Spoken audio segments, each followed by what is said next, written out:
So Andromeda's been out for over a week now, and after my accidentally salty first impressions, I've given the game almost 60 hours of my time, near as damn it 100% in it.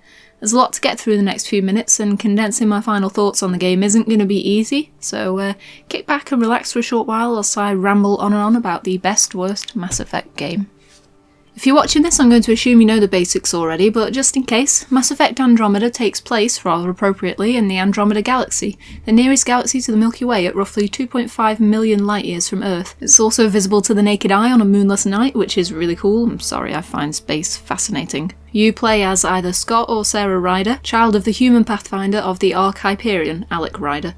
As Pathfinder, Alec Ryder is tasked with finding a new home for the 20,000 humans in cryostasis in the Ark, as well as the thousands of Solarians, Asari and Turians, each of whom has their own Ark to take care of as well. Accompanying you on the journey to Andromeda is the Nexus, a main hub in the same vein as the Citadel, where the Pathfinders and leaders of each Ark come together to discuss and progress the Andromeda Initiative. The game begins with you awakening upon the Hyperion, having reached Andromeda, and discovering the planet known as Habitat 7, named a golden world owing to the likelihood that it can support human colonisation. You and your father, along with a handful of important and other not-so-important characters, crash land on the planet to discover that it isn't nearly as golden as it appeared from a few light years away. Curious intergalactic emergence called the Scourge has wrought havoc upon the planets and their atmospheres, with its mere touch proving to be fatal to even the largest and swiftest of spacecrafts. Through a somewhat predictable series of events, Sarah or Scott becomes a new Pathfinder, and after a tense standoff between yourself and the Nexus officials, you head out into Andromeda to survey the main golden worlds. It's at this point that the game opens up, though like its predecessors, parts of the galaxy are locked behind story walls. This is perfectly understandable, the plot has its path to follow after all. To begin with, you have just one planet that you can begin to terraform,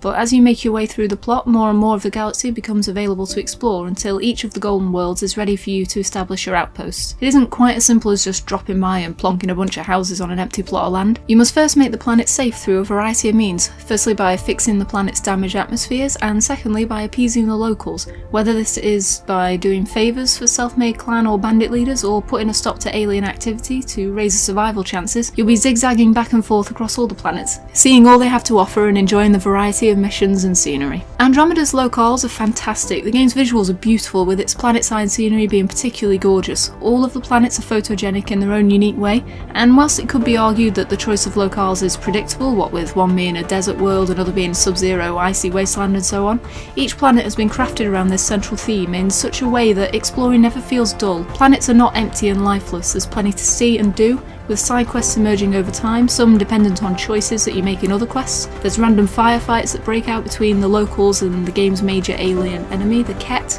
that you can leap into, and even the odds. Quests are split into three core aspects: main, side and tasks, with the first two being the primary means of colonising worlds or appeasing the locals, and tasks being akin to the go here and get this mechanic that was particularly prevalent in Dragon Age Inquisition. Main quests and side quests are further split according to the world that they're on or the character that they belong to, and believe me when I say characters have a lot of side quests. I received at least 6 separate character quests for Jarl, a squad mate of the brand new Angara species, and similar numbers for the other members of my team. You can choose whether or not to do these quests, but the less you do, the more likely it is that disagreement will occur and the potential for characters to leave. Earning loyalty in this game isn't as essential as it was to, say, Mass Effect 2, but it will affect what your crew thinks of you, and in the case of certain characters it will also have a larger impact on the various species settled or settling in Andromeda. It's absolutely worth keeping an eye on these quests. Some of them are quite short, but they're rarely boring. Liam's in particular is a standout mission. It's almost as though BioWare knew full well that he was kind of a bland and boring character that no one would really care about, so they made his loyalty mission the most endearing and ridiculously fun of the lot.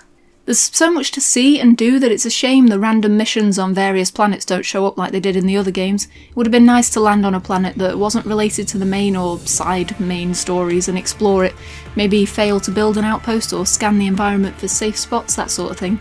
Thankfully, to make up for it, we have a fantastic combat system. It is a lot of fun, absolute ton of fun. Leaping about this huge playground, hovering to fire guns or biotics, flanking the enemies, so on and so forth. It's a hell of a lot of fun. If you're bored with one approach, you can swap your profile and use different abilities, so you can swap between tech abilities, biotics, or just go straight brute force as a soldier. All approaches are accommodated for, but they kind of have to be because it's a doddle swap and change between them. As I mentioned a moment ago, there are two major new species in Andromeda, the Angara, a curious and emotional species already entangled with the common threat, and the Ket, a shoot first and ask questions later kind of species operating under the leadership of the Archon, who is a grumpy old git and bears an increasingly violent grudge against your Pathfinder. As enemies, the Ket function in a similar way to collectors, travelling from place to place, wreaking havoc upon the inhabitants and seemingly kidnapping locals for an unknown purpose. There's also another new species of sorts in the form of Sam, an artificial intelligence created by Alec Ryder, who chats to you through an implant in your skull. Sam likes to talk. A lot. Radiation levels have spiked, Pathfinder. I'm reading a severe temperature drop. I'm reading normal temperature range, Pathfinder. Pathfinder, this area can be mined for resources. You can extract minerals via your mining interface.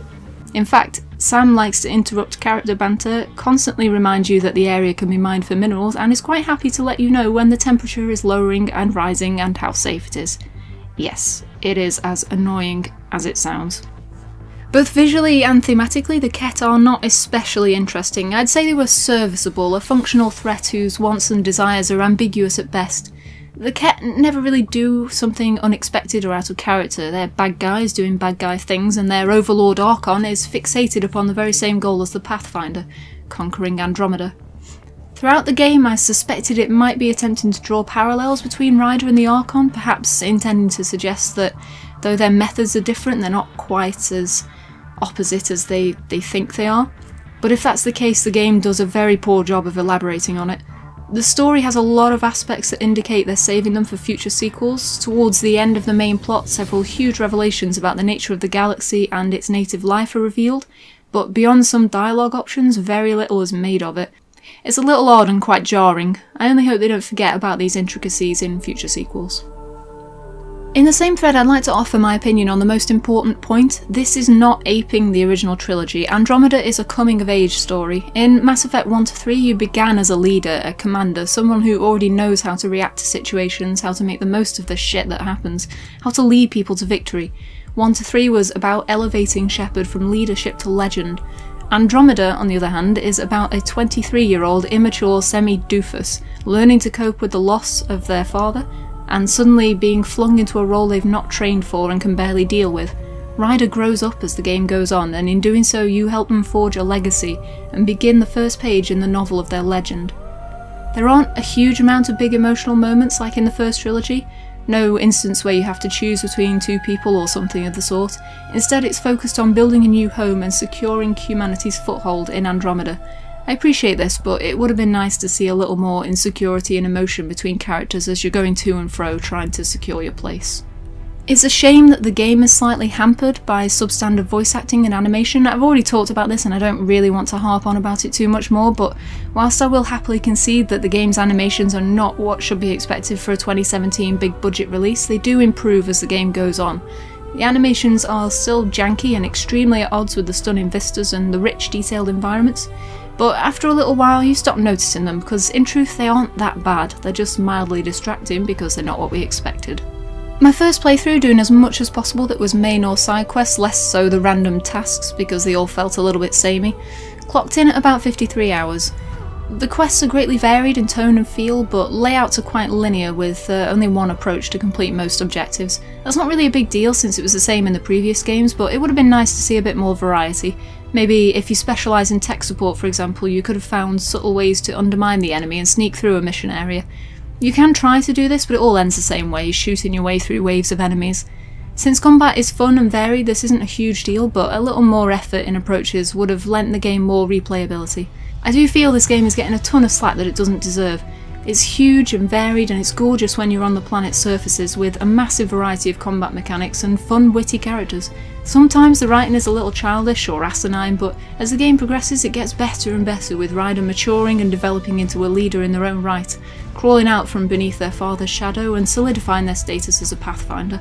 As I said before, more than anything, the game is a superb coming-of-age story, but its flaws are glaring. There is no way that this game could have stepped out of the shadow of its predecessors. Expectations were simply too high, and it couldn't possibly have reached them, much less even exceeded them. It seems as though so much negative attention has been placed on its dodgy animations that audiences and reviewers alike are willfully ignoring what Andromeda does well.